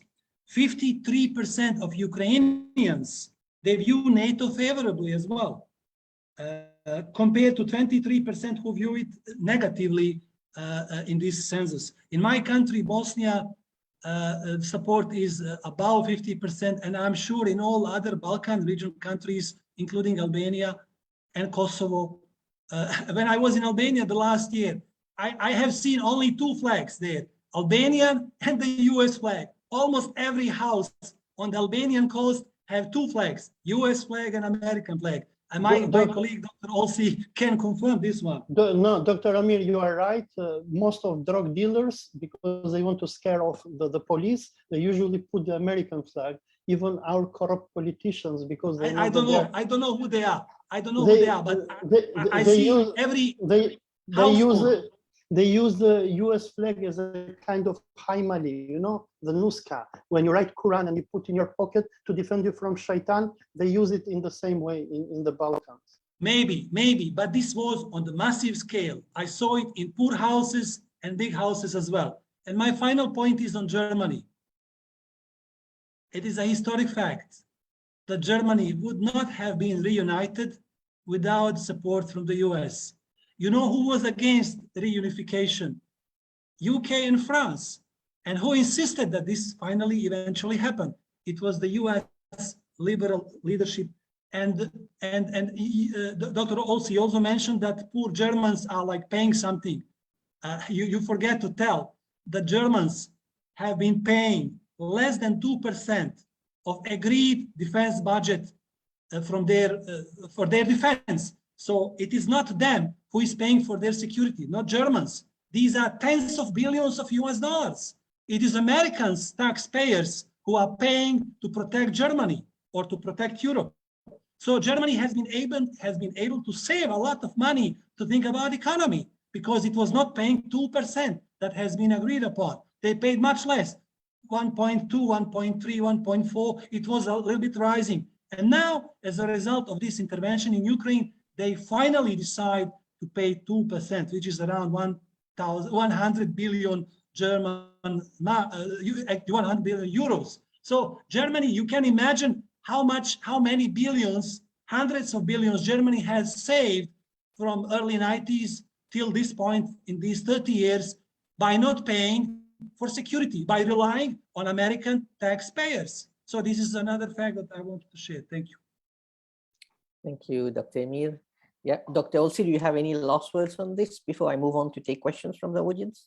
No, just a specification. I mean, the reason why Germany didn't spend on the military is because it is a defeated nation, and the Treaty of Surrender doesn't allow Germany to have a military. Poor Germans, they produce submarines, nuclear submarines for Israel. They produce weapons for Israel, but they don't have submarines. All this big Germany gives Muslims and Arabs, but I think they have only 2 diesel submarines, if I'm not wrong, because they're not allowed. And even now that they are rearming is because the Americans told them you have to rearm because we want to use you to fight the Russians. The problem is that Germany is treated, like Italy as well, for those people who know the surrender treaties that the Americans made with them, they are treated in Europe like enemy powers, at the same way how Germany was treated by France and the UK and the Americans after World War I.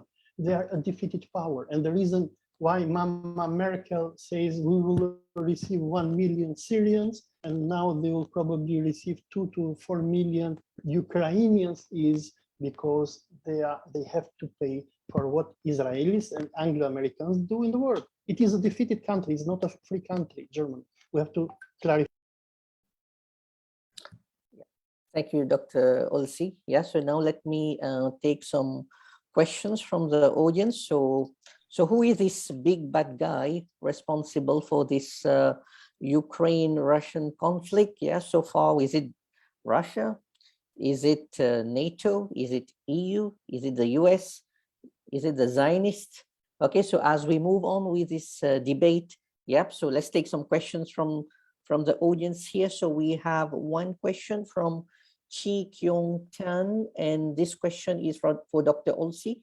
If Kiev is Jerusalem for Russia, so is Russia also a protector for Ukraine in the Eastern Europe or Slavic world, like how the US protects Israel in the Middle East or Muslim world?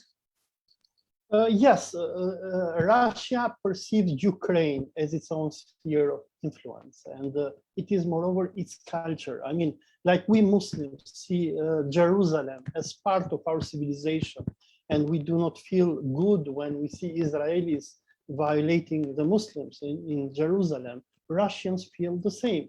And after all, what Vladimir Putin is doing in Ukraine, he's following the so-called Monroe Doctrine of the Americans. I mean, Americans made so many coups d'etats in Latin America. They made coups in Argentina, in Chile, in Colombia, you name it. They killed presidents and ministers during the Cold War because the Monroe Doctrine was that we are not going to allow the Russians to come to North America.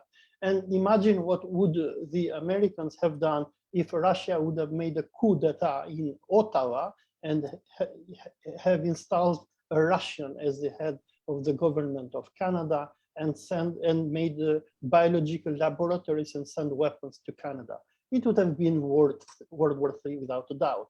This is what Americans are doing, and I think that the problem of the conflicts that we have nowadays in the world, and in particular the conflict in Ukraine, it is American expansionism and NATO. I mean, we Europeans, we don't need wars.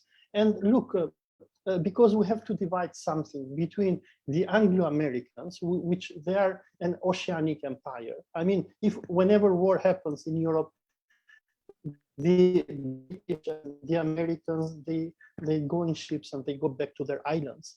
And who pays the price is us, the Europeans. So we Europeans have no interest for the Anglo-Americans and Israelis to burn the Middle East, because it is, after all, the French, Italian, German taxpayers who will pay for the Syrians and the Afghans and Iraqis who will go to Berlin and Paris and who will not work and who will destroy the social welfare. And moreover, we don't need a war in Ukraine. I mean, why should the Americans have made a coup, first of all, in 2014, removing the democratically elected president of the country, when the people want them? Ukrainians are Russian speakers. I mean, they're like Indonesians and Malaysians. They have the same religion, the same culture. And now you have a foreign power which comes, makes a coup, and says, no, we don't want the government of, let us say, Jakarta, because they are friendly to Kuala Lumpur, and I'm going to bring my own government. I mean, it is a foreign intervention. And I mean, NATO and the EU are two separate things. Now, it was not bad for us in Eastern Europe. We had guaranteed jobs, free housing, free healthcare. We in Albania were not that good, but our friends in Yugoslavia, they had a great life. But what happened with the collapse of the Soviet Union? We all escaped. If you go to Toronto nowadays, you'll find so many Ukrainians with PhD in nuclear who work as taxi drivers.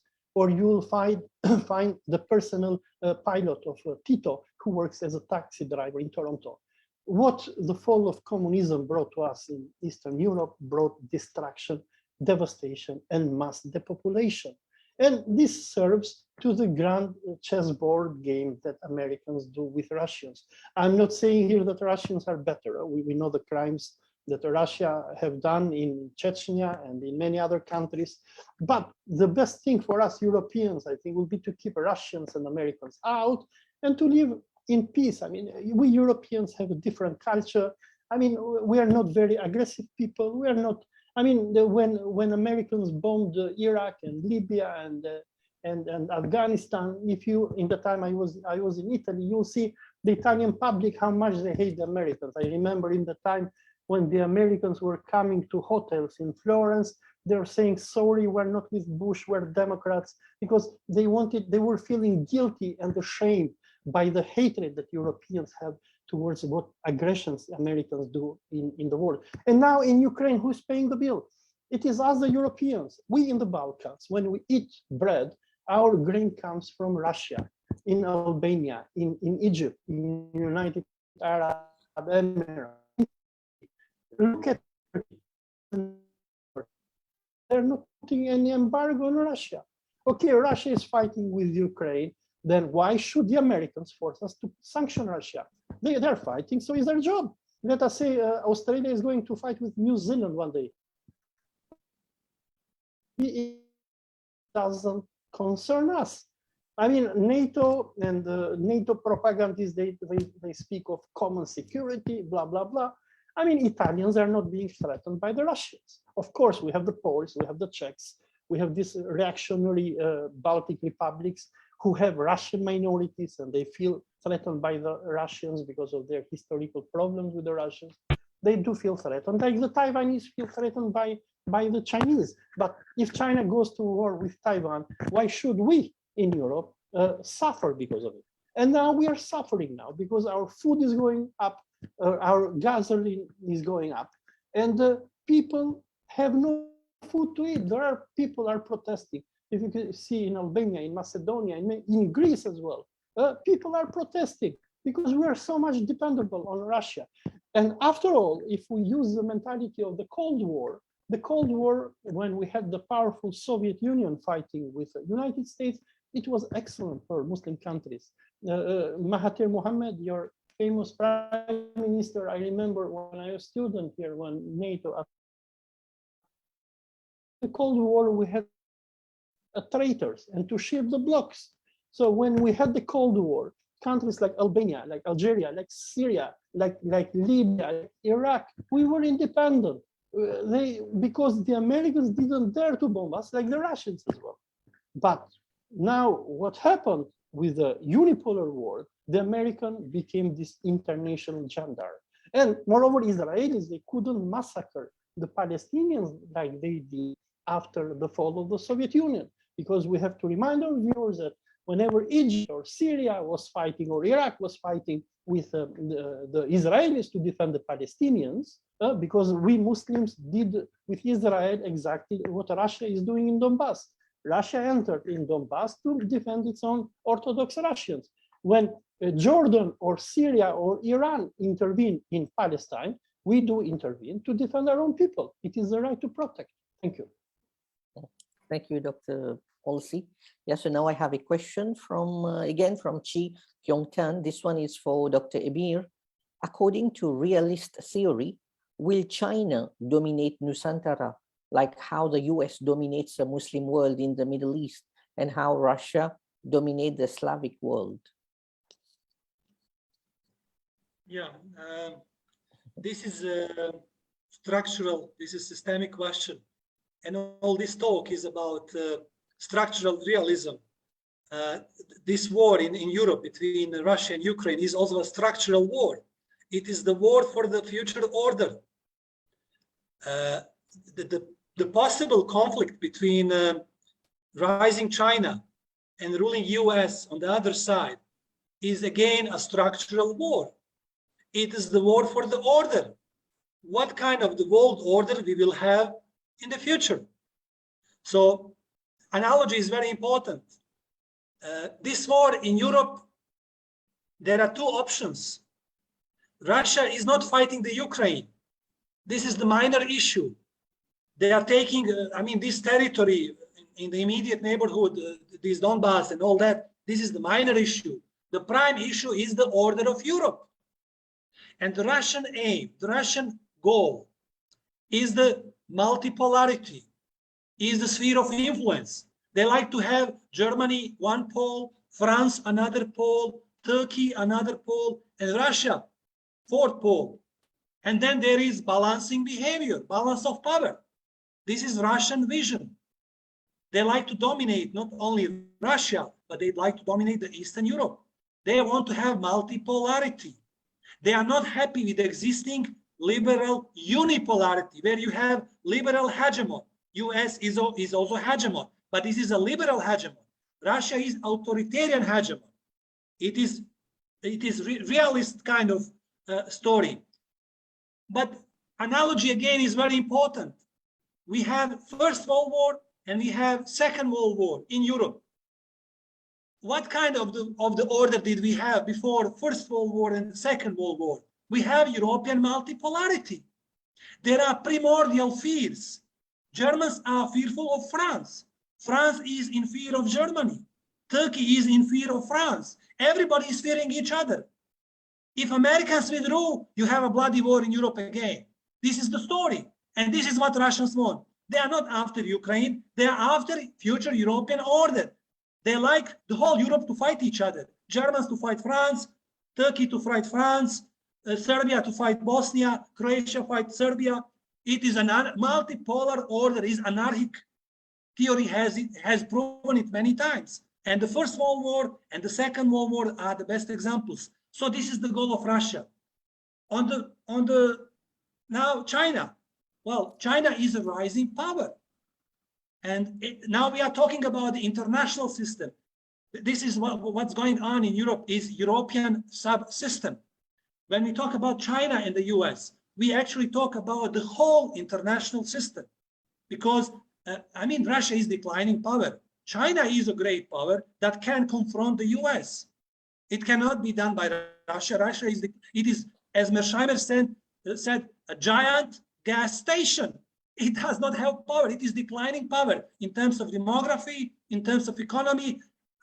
In the long term, Russia is finished. So they think it's now time for them to change this European order. So when we talk about China, this is international order. And you have two great powers, a ruling power, the US, and the rising power, China. And they are approaching the moment when the rising power would like to take over. This is logical scenario, logical in realism. And there was an excellent book written by Allison, another Harvard realist scholar, Thucydides Trap. He, I think, analyzed all examples in last 400 years where you have these structural wars, when you have a rising power and then you have a ruling power. So in his very prominent study, there was a book at the end, he found out that out of 16 examples of great structural wars, 16 examples of great structural conflicts, 12 of them ended up in a great wars. Only 4 of them ended up peacefully. So there is a great danger that rising China would like to take over, at least East Asia, would like to become a regional hegemon.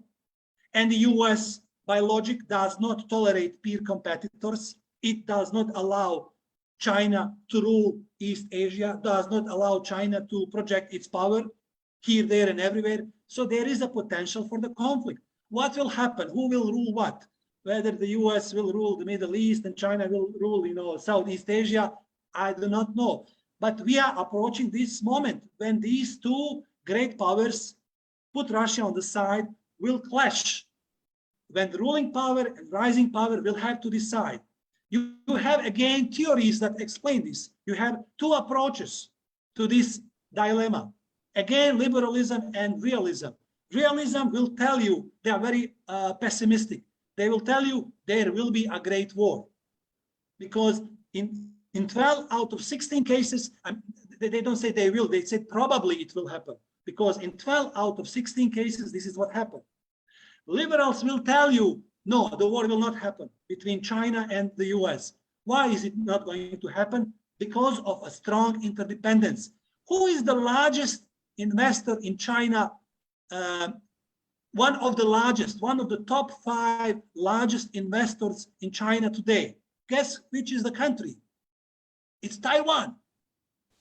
Taiwan and China, their trade is measured by hundreds of billions of dollars. So there is a huge interdependence. So many Chinese people are traveling to Taiwan, and so many Taiwanese are traveling to China. Take, for example, ASEAN. What is their trade with China? How much they rely on China? Take any country from ASEAN. So a liberal school is about interdependence, especially economic interdependence. If you have two countries trading each other, having common investments, traveling to each other places a lot, liberal school of thought will actually predict there will be no war. So this is their kind of logic. What will prevail? Realism or liberalism? I do not know. I'm not certain about this. But certainly, if realism prevails, we have a bloody war. if realism prevails in Europe, again, we have a bloody war. We have a multipolar Europe that can trigger the Third World War. If liberalism prevails, that I pray for, we will have a peace, we will have a lot of trade, we will have a lot of interdependence, and the world will be peaceful. This is my take on this question. Thank you, Dr. Emir. Yep. Now I will take a question. Well, we have two questions from my counts. Yeah. So, and this question, is for Dr. Olsi. Yep. Israel is one of the few countries that is on good terms with both Ukraine and Russia. As a result, they very well may be the chosen people for the purpose of mediating a conclusion to this conflict. If that does happen, how would Muslims feel about this? Yeah, there's one more question. I'll ask both questions together. Is there any reason why Muslim majority countries should not form a NATO-style alliance of their own? It seems like they could use a bit more protection from being invaded, and cooperation with an actual military would be a welcome replacement to the ad hoc and illegal movement of militants from uninvolved countries that operate outside the framework of international law. Yes, Dr. Olsi. I don't think that Israel is in very good relations with Russia. I've been to Moscow, I've been to Russia, I've spoken with many Russian intellectuals. And for the information of our viewers, Russians hate Israel a lot, but they fear Israel a lot. Because the Jewish lobby controls many sectors of the Russian economy. Many of people who stole Russia in 1990s are Jews, who many of them even escaped to United States and America. And moreover, Russia is a country in a conflict at present with Israel, because Russia turned Syria into a Russian oblast. So, in a way, Syria is in a way a Russian protectorate. And if you follow Russian media, you will see, and if you see even many Russian politicians, they criticize Israel a lot. So, Putin tries to play good with Israel because, he's afraid of them. He's afraid from the influence of the Jewish lobby. But if you talk to Russian philosophers like Alexander Dugin, or many Christian Orthodox clerics, they hate Israel like a hell. They have, in their prophecies, they believe that before day of Qiyamah, Russia is going to even liberate Jerusalem from the Jews, and Christianity will prevail, and other stories. Now, coming back to the question of the Muslim NATO, the Americans did not allow it, because we had the late Prime Minister of Turkey, Necmettin Erbakan. He even wrote a book on the D8 and his idea of the D8. And his idea was to create a Muslim NATO and to create a Muslim Union with countries from Malaysia to Indonesia, Iran, Nigeria, Turkey, and Iran. But what happened is that the Americans with the army made a coup against him. And moreover, with the Syrian conflict, the Americans, they have implanted a huge conflict between the Sunni and the Shia world. Because, if we can have a Muslim NATO, that Muslim NATO can be created by the two largest and most powerful countries of Islam, not Indonesia. I'm speaking about the heart of the Muslim world, which are Turkey and Iran. They both have the economic resources and the military know-how to create a real Muslim superpower. But, they do not allow that. And moreover, for people who follow closely the policies of Turkey, the greatest enemy for the Americans in Europe after Russians are the Turks. And a great fear in many political circles after the coming of Biden to power was that Biden was probably going to organize a second coup against Erdogan, like they organized the first one, which failed in 2016, because the Americans and Israelis, they are very unhappy with Erdogan, and their fear is of Turkey becoming a second Iran. And moreover, the latest success of Turkey against Armenia in Azerbaijan, and moreover, even in Ukraine, where Turkish Bayraktar drones are showing how good they are again in a conventional war, has made Europe feel very uneasy with Turkey. So the short answer is for as long as the Americans will dominate the world, and for as long as Muslims will be divided into sectarian lines, Sunni, Shia, and what have you, the creation of a Muslim NATO will not be possible. Thank you. Thank you, Dr. Olsi. Yeah, now we have a question for Dr. Emir. The rapid evolution of the war in Ukraine and its horrendous humanitarian consequences caught many of us by surprise. It is true that Crimea will return to Ukrainian hands and referred to Russia's costs incurred by the annexation of the peninsula. As I know, Crimean Tatars have great respect for their culture and never lose it. So if I understood the question correctly, the question is whether Crimea will return to Ukraine. This is Yes. the essence of the question. Exactly. Well, I think that Russia will never allow Crimea to be returned back to either Ukraine or to any other country, because this is, I think, of the strategic importance for the Russian security. So from geopolitical and strategic reasons, Russia will, I think, fight to the very end to keep the Crimea with itself. Because alternative, from Russian point of view, if Ukraine gets back Crimea, and if Ukraine becomes one day a NATO member, then NATO ships will be on Crimea, and this is just next to the Russian border. This is from geopolitical, from realist, neo-realist structural reason, from Russian point of view, not feasible, not possible. I think they will, for them, this is the core interest, the core national interest to preserve Crimea. And Ukraine alone has no power to bring it back. So I think it is not even on the agenda of their dialogue at the moment. When they negotiate the peace, I think Russians are not even ready to discuss about that issue. So it is less likely, it is almost not possible that Crimea will be given back to Ukraine. Probably in some future deal between these two countries, if it ever happens, Ukraine will maybe allow some kind of transitional kind of solution, whereby maybe another referendum with maybe some OSCE observation will be held, some transition, and then eventually it will become Russian in reality. So it's not feasible. It's not possible that Crimea is given back to Ukraine. I don't think so. Thanks, Dr. Emir. One more question for you. Sorry, okay, if I can just yes, make Dr. if you want to add something, yes. a historical note. As far as I know, the only international agreement that Russia has about Ukraine is with Turkey, the Treaty of Küçükçayırcı, where it is written that Crimea will be taken in possession by Russia, and if it detaches itself from Russia, it can join Turkey again. But this was with the Ottoman Empire.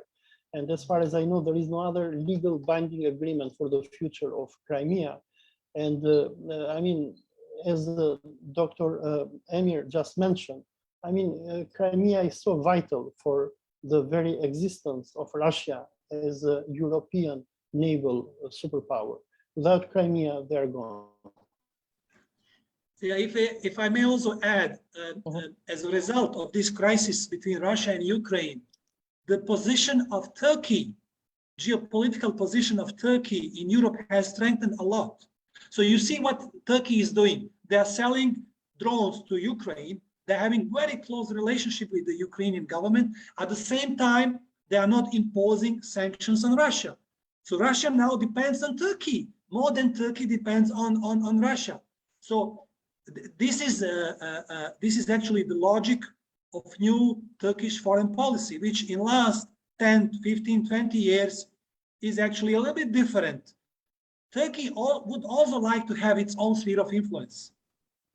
Turkey, according to Davutoglu's Strategic Debt book, Turkey has been working for NATO since 1945 till late 90s. And he said in his book, okay, now is the time that Turkey worked for itself.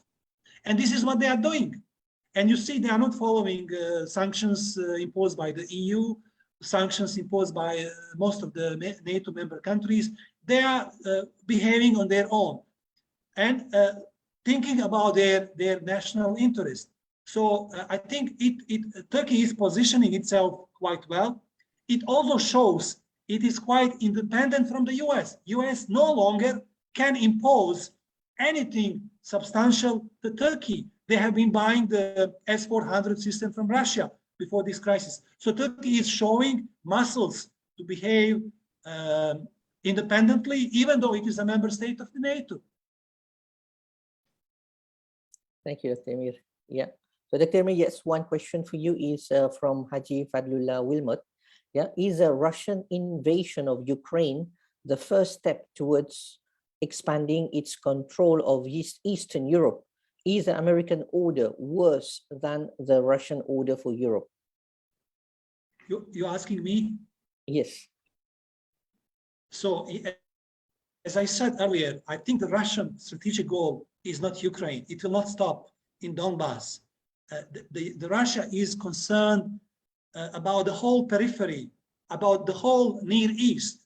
They would like to have a control over Estonia, Lithuania, Georgia, Ukraine. They like to control the whole Central and Eastern Europe. This is their goal. They like to have multipolar Europe. So, and they like those countries to become less democratic. They like them to reflect Russia's image, to become authoritarian, to become illiberal, to become less free, and to respect Moscow as their new hegemon. So this Russian wall is authoritarian wall. It is illiberal wall. Yes, it is against this LGBT population because of strong influence of Christianity, but it is against many other elements that are relevant for democracy, for freedom, for choice. I think for Muslims, for Islam, if you take some democratic countries where, if you take some elements of Islam, where you can find Islam, you can find Islam in Sweden, in Finland, in Denmark, in democratic countries, more than you can find Islam in Muslim countries, which are autocrat, authoritarian, illiberal, and Muslims are running away from those countries and going where? To Europe, to find what? Freedom. They want their jobs. They want freedom of expression. They want decent life. They could not find that decent life in their own countries that are under authoritarian regime. So Russia is offering that kind of wall, authoritarian European part. What is America offering? Well, America has been very bad in some other theaters, especially in Iraq. Bloody war. America is guilty 100%. It has been guilty in Afghanistan. It has caused many atrocities. Many people suffered. Millions of people suffered as a result of American intervention in Afghanistan, in Iraq, in Libya, and elsewhere. But these are all other I could say theaters. In Europe, their behavior is quite different. Europe is already liberal. It is already democratic. So they don't need to impose democracy. They don't need to impose their liberal hegemony. It is well accepted. As I said, it is more attractive. These European states, first of all, Western European states, and nowadays Central and Eastern European states, they prefer America. They prefer American liberal hegemony over Russian authoritarian hegemony. This is the choice. You can have either American liberal hegemony or you can have Russian authoritarian hegemony. This is, of course, simplification of reality. But at the end, this is the choice they face. And when they face this choice, having their historical experience, what happened in Hungary, 1956, what happened in Czechoslovakia in 1968, what happens, I don't know, in other countries, they realize based on their national memory, they better stay with the US. At least they have some freedom. They have some freedom to decide. With Russia, they have much, much less freedom. So I think overall, that is why we Bosnians also have chosen American liberal hegemony. With all its weaknesses, with all its shortcomings, with all problems, we prefer this world order than authoritarian, because we are scared of this authoritarian regime. We know what has happened when there is an anarchy. Genocide happened in Srebrenica in 1995. This could have been repeated in Kosovo. You know, millions of Albanians were on march. They were leaving Kosovo. Had not Americans intervened in 1999, these people would be killed. So these are the choices that we face today.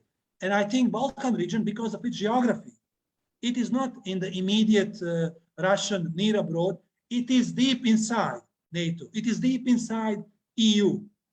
And its logical choice is European, Euro-Atlantic liberal order. With this order, we can prosper, we can move forward, and we can live in peace. In another world, I don't think we can live in a peace. That is another problem that we can face potentially.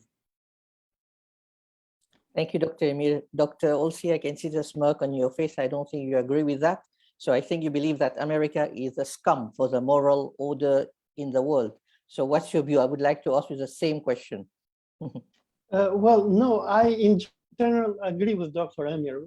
For example, me myself, I would better prefer to live in US corporatocracy rather than in a totalitarian state like China. But Russia is not an authoritarian state in that sense. I've been to Russia. You have nowadays a European citizen is freer in Russia to say whatever he wants than he is in Germany. You can watch, you can write anything you want in the VKontakte, which is the Russian Facebook, but you cannot write anything you want against Israel in the Facebook because you'll immediately be censored, banned, and even have your profile deleted. So when it comes to the issue of freedoms, I think in Russia you have freedom, but only when it comes to power. Of course, power is controlled by those people who control the power. Even in the United States or in Canada, I'm Canadian myself, you cannot do a regime change in Canada. We saw what happened in Ottawa like a month ago. we had trackers who were peacefully protesting, and we saw what did the Trudeau government do to them. They declared them a terrorist. For what? Doing nothing. But if you see what happens in Russia, you have a free press, you have opposition, you have people who insult Putin. I see people from the Academy of Sciences of Moscow who go on CNN and on France 24 and insult Putin, and nobody removes them from their job. But if you do that in Canada, you will end up for the rest of your life as a truck driver or a construction worker. So I do not buy this argument that in Russia you don't have freedom, number one.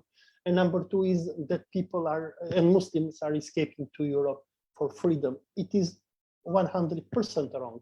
The reason why many Muslims nowadays live in totalitarian dictatorship countries like Saudi Arabia, like United Arab Emirates or Qatar, is not because they love democracy, but because they love money. And we have millions of Europeans or hundreds of thousands, let us say, who work in China and who work in the Middle East. And what about these people? Don't they love democracy? They do. I mean, even us here in Malaysia, do we have democracy for us as foreigners? No, we are here on visa. We cannot be elected. We cannot change the government here, but we're here because of economy, not because we love the democracy of Malaysia. You give us the salary and we stay here. You cut us the salary, we'll go to teach to Qatar or to Bahrain, to a totalitarian dictatorship. And I think the reason why many Muslims nowadays live in, because I hate this argument which the Americans do it, and it is totally fake. The Syrians who are in Germany, the Iraqis who are in France, or many Muslim Albanians and Bosnians who are in United Kingdom, it's not because they want there for British democracy and liberalism, but they want because of money. And we see what happens. Many of these immigrants, if they get a job offer to go and work in Qatar or in Saudi Arabia, or even in Beijing, they are going to run. Anyhow, I agree with Dr. Emir that I think the so-called American liberal order, which is liberal in general, you can insult even Allah and Muhammad, but you cannot insult only Israel and the homosexuals. This order in general is better. Of course, when Americans do not become extremists like they became under the Bush administration after 11 September, when they declared all us Muslims as a terrorist, and we were under mass surveillance, where people were afraid to go and pray in mosques in the West because they were being followed up by secret services. But in general, when we compare between a world dominated, let us say, by China or the United States, I believe that the majority of mankind, of course, will go on the side of the United States. But I do believe that if we have a world that will be dominated by Russia, which is impossible because Russia doesn't have the manpower or the resources to do that, it will not be that very bad. But in my opinion, I think, as I mentioned here and in other places, the Russian intervention in Ukraine is a good news for the mankind and the international community, because after all, this intervention will make the Americans to be more polite with Muslims. So as Dr. Emir mentioned, we're having many European officials who nowadays go to Ankara and in Istanbul, and we have Zelensky who begs Erdogan, because finally the Westerners and the Americans understood that we Muslims are also important. And moreover, we have the case of Iran, which the Americans, they destroyed it. Since the time of Trump administration, people in Iran didn't have even possibility to buy medicines because they were under a totalitarian embargo, and this was made because of Israel and because Iran didn't accept to sell Palestine to Israelis, and that is why the Americans suffocated the Iranians. And now, thanks to Russia and the war in Ukraine, we're having the Americans who are going back to the Iranians and are telling to them, okay, forgive us for everything. They're removing the Islamic Revolutionary Guard from the terrorist list. They're removing all the embargoes, and they're telling to the Iranians, you are no longer terrorists, but we're friends. Please sell us oil and gas because we cannot survive without you. So I think that the rise of Russia and its intervention in Ukraine is good for the Muslim Ummah. And when we see the two core countries of Islam, which are Turkey and Iran, we see how their situation is improving. I hope and pray that Turkey doesn't join the war of NATO against Russia, but plays the smart Ottoman game that it knows to play very well, to let the West and the East fight each other, and then that we can benefit. This is how the Ottoman Empire expanded after all. They used the divisions of the Christians in Europe, and this is how Islam expanded in Europe. Thank you, Dr. Olsi. I'll take this as your concluding remarks. How about Dr. Emir? Would you like to have any concluding remarks for this webinar? Yeah, I can say maybe this. I fully agree with Dr. Olsi that consequences of this war between Ukraine and Russia for Turkey and Iran, that is another great example, are quite good. And I also agree with Dr. Olsi that maybe Muslim countries should stay out of this fight. This is not our fight. This is not our war, even though Muslims in Balkan region could be affected. And we are clearly on the side of the NATO in this fight, but we are not a member and we are not going to participate in this war at all. But generally speaking, this will give a chance, this will provide opportunities for Muslim countries, especially Turkey, Iran, maybe some others as well, to have more space to breathe. For Iran especially, who was isolated for so many years without reasons, and now Iran is really is again an interview. So Iran will have a great comeback to this agreement, 5+1 agreement with regards to its nuclear program. The sanctions might be removed, and the Iranian people will be able to live normal life. This is what I hope for.